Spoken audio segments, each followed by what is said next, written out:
questions 1 to 5.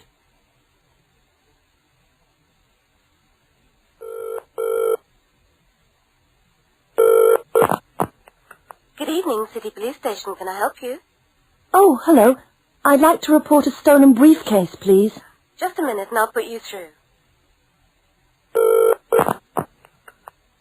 Lost property, can I help you? Oh, yes. I've had my briefcase stolen. Okay, I'll take some details. Tell me what it looks like, first of all. Well, it's a soft leather one, you know, not a heavy box type like a man's. And how does it close?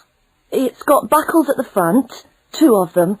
They're gold-plated ones. Fine. Was it locked?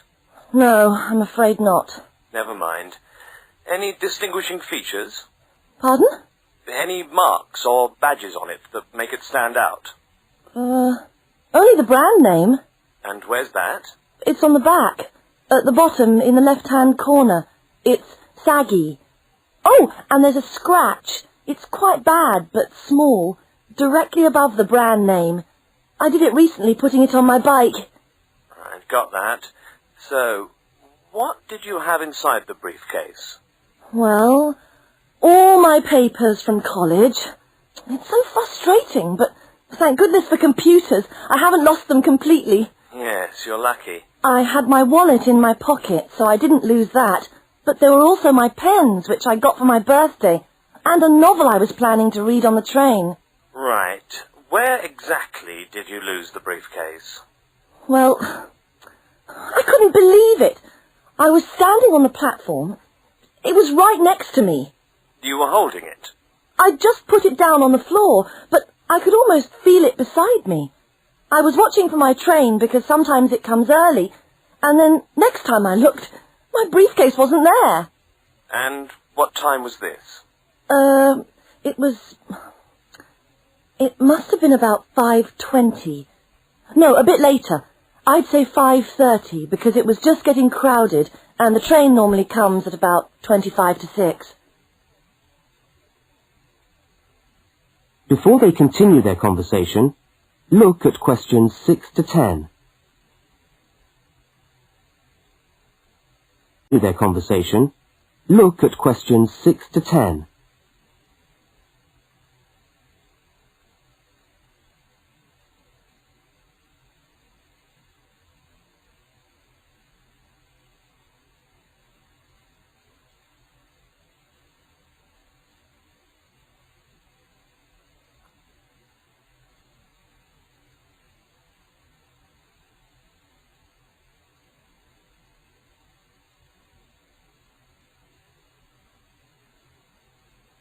As you listen to the rest of the conversation, complete the form by filling in the numbered spaces 6 to 10.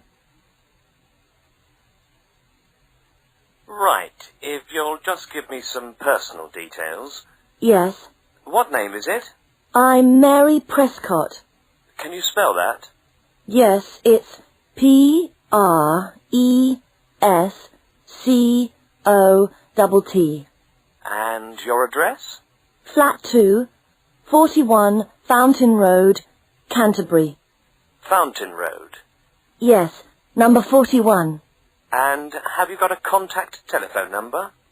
Yes, it's 752239.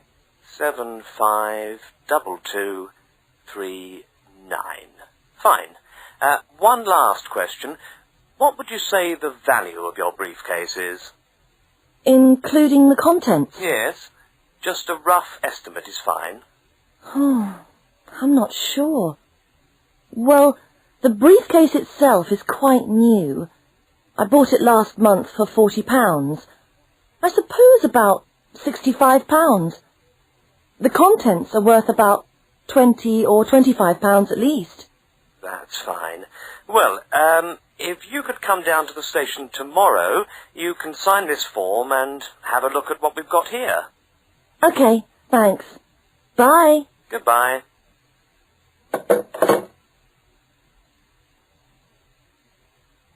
That is the end of section 1. You now have half a minute to check your answers.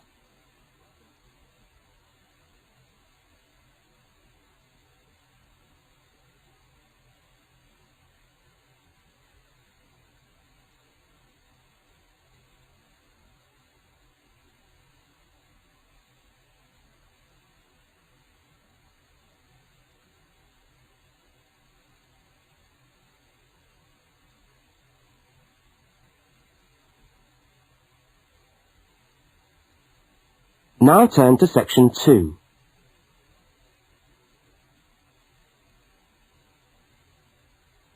Section 2. You are going to hear a news report from an Australian.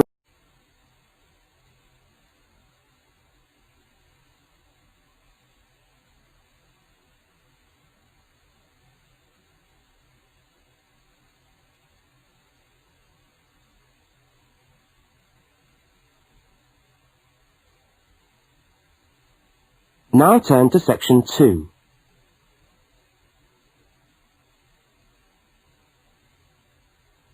Section 2. You are going to hear a news report from an Australian radio program. First, you have some time to look at questions 11 to 13.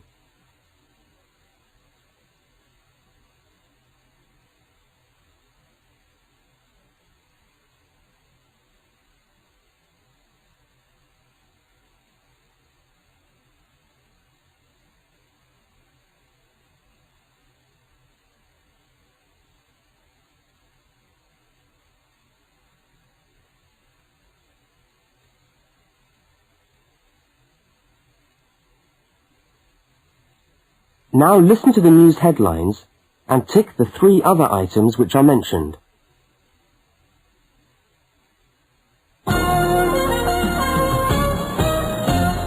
This is the 6 o'clock news for Tuesday the 25th of November.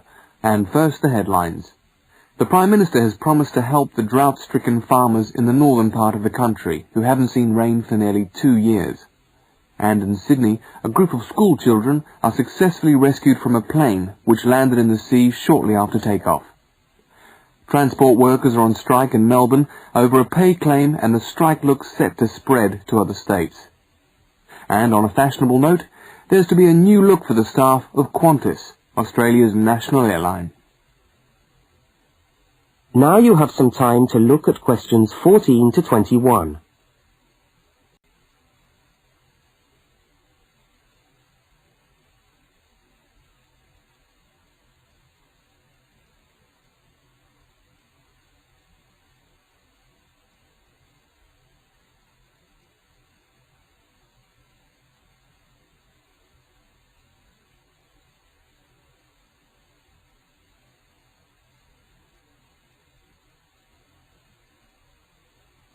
As you listen to the rest of the news, complete the notes in the spaces provided.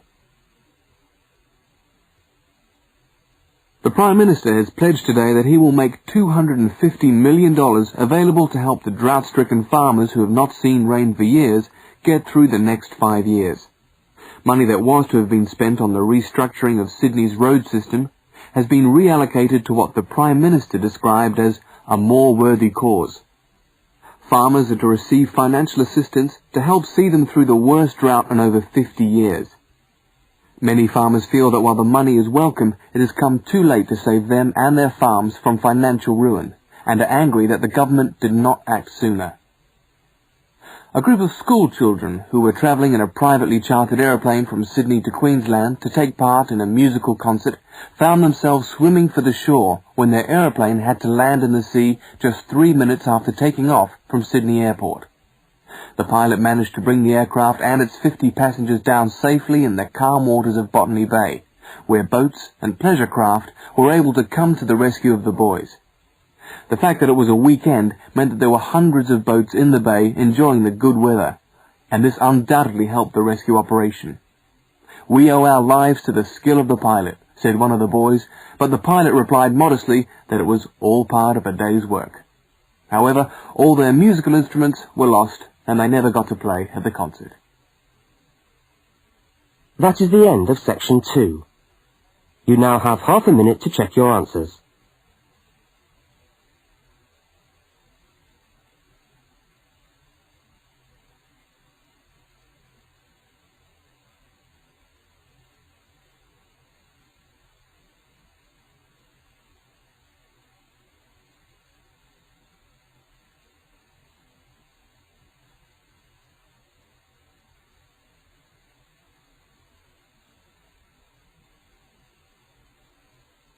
Look at questions 22 to 25. For each of the questions, 4 alternatives are given. Decide which of the alternatives best fits what you hear on the tape and circle the appropriate letter.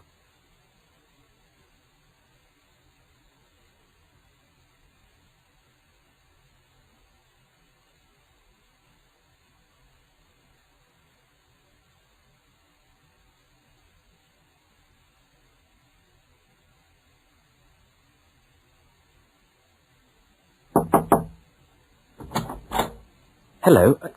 Can I come in? Oh, yes, come in. How can I help you? I was looking for the economics office.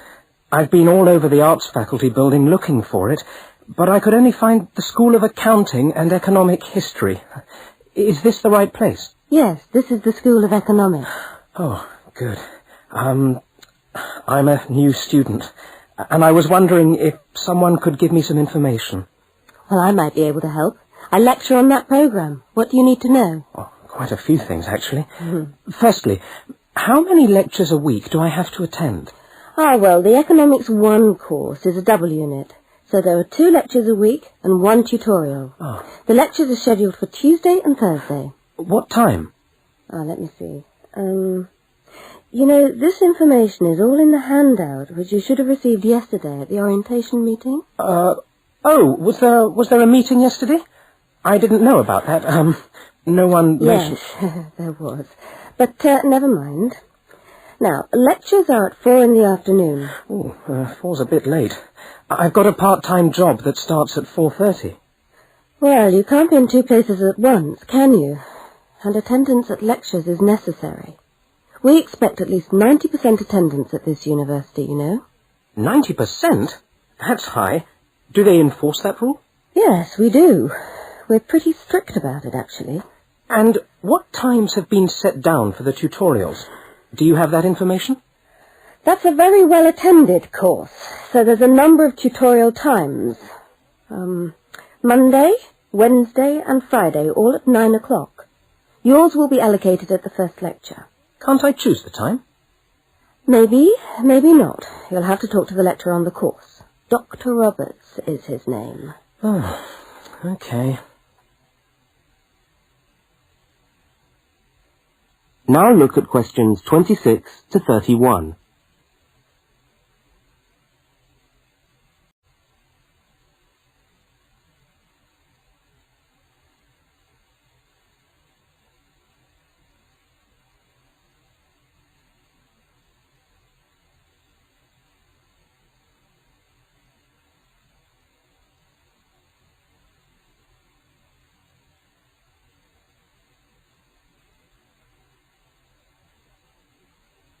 As the conversation continues, complete the notes in the spaces provided.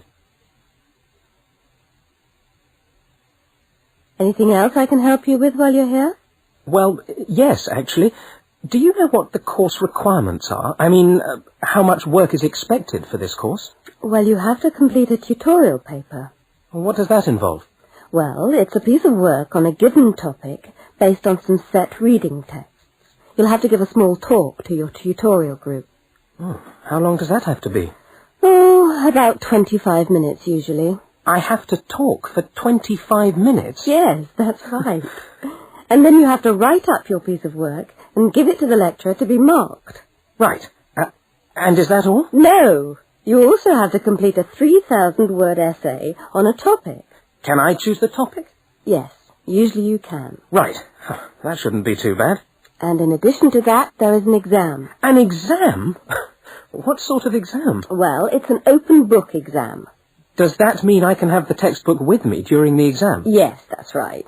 And can you give me any idea about the content of the first year of economics, so that I can get into some reading? Well, you'll be getting the reading list next week when lectures start.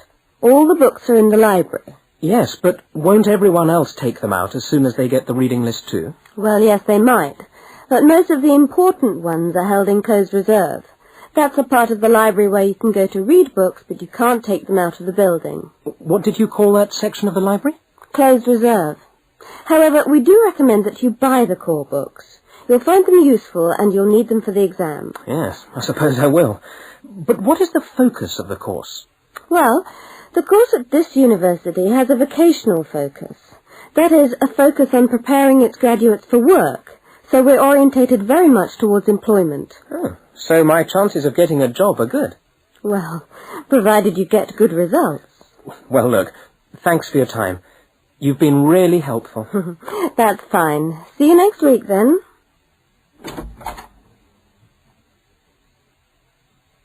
That is the end of section 3. You now have half a minute to check your answers.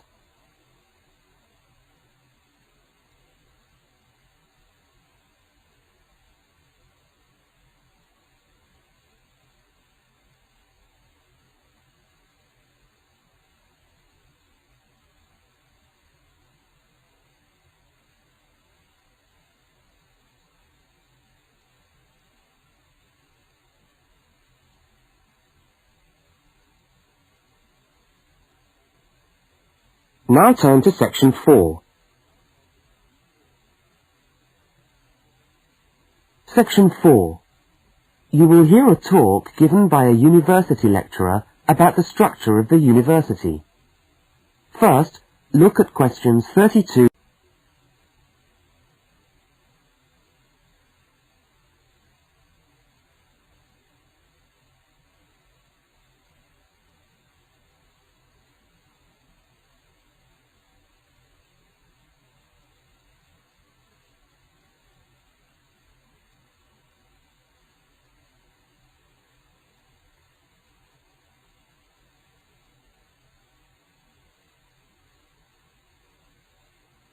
Now listen and answer questions 32 to 36.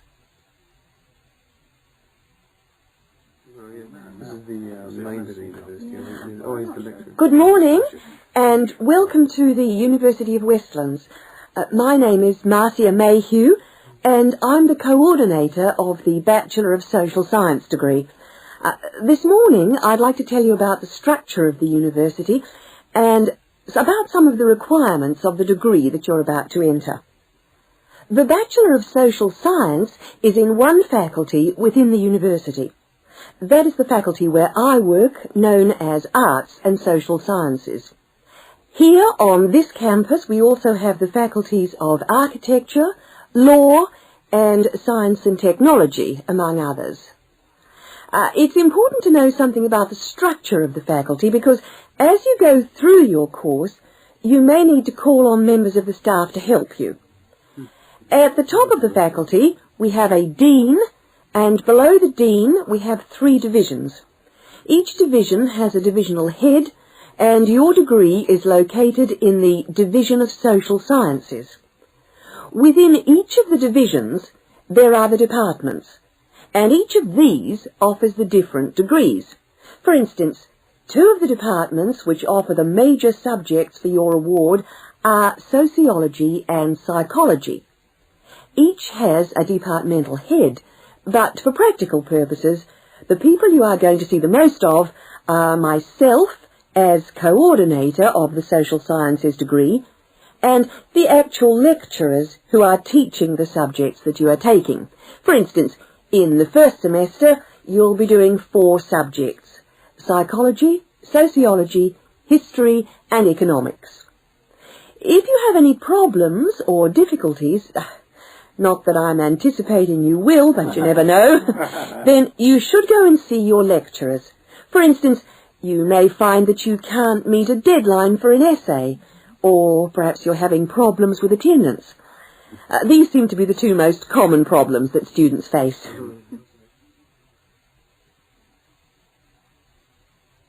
Now look at questions 37 to 41.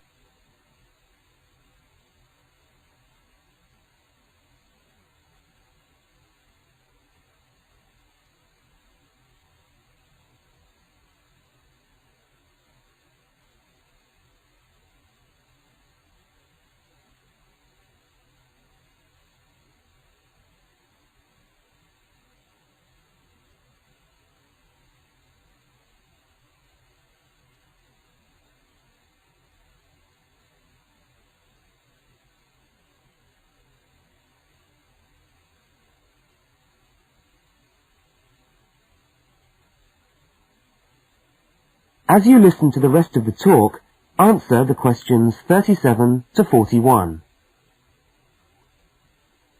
If your lecturers are unavailable, you can always come and see me in my office.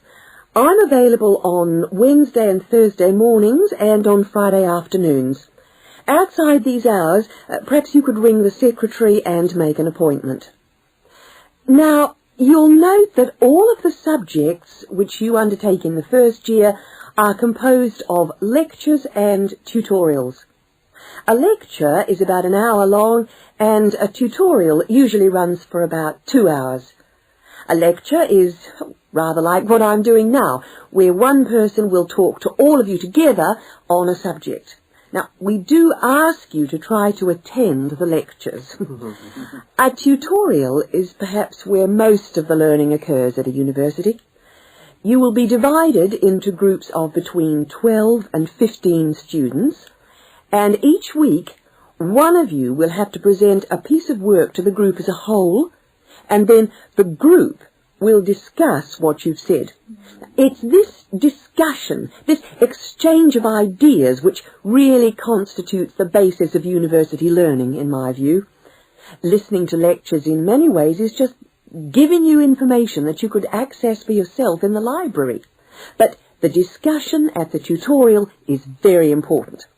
This doesn't mean that you shouldn't go to the lectures, though. Other factors to be particularly concerned about are the structure of essays and delivery of written material. And in particular, I would like to mention the question of plagiarism.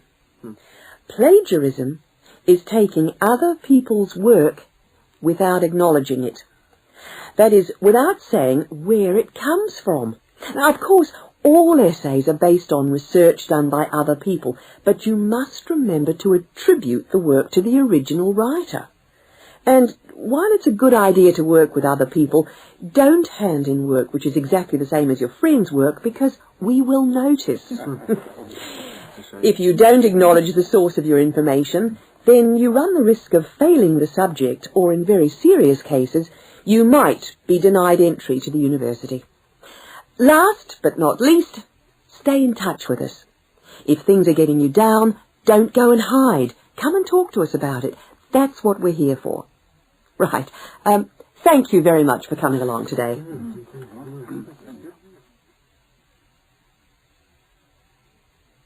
That is the end of section 4. You now have half a minute to check your answers.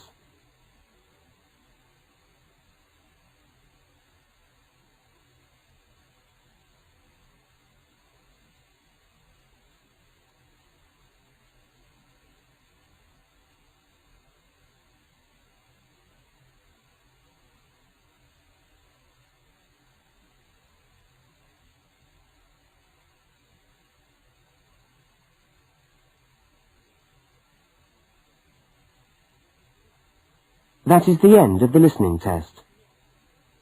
You now have 10 minutes to transfer your answers to the listening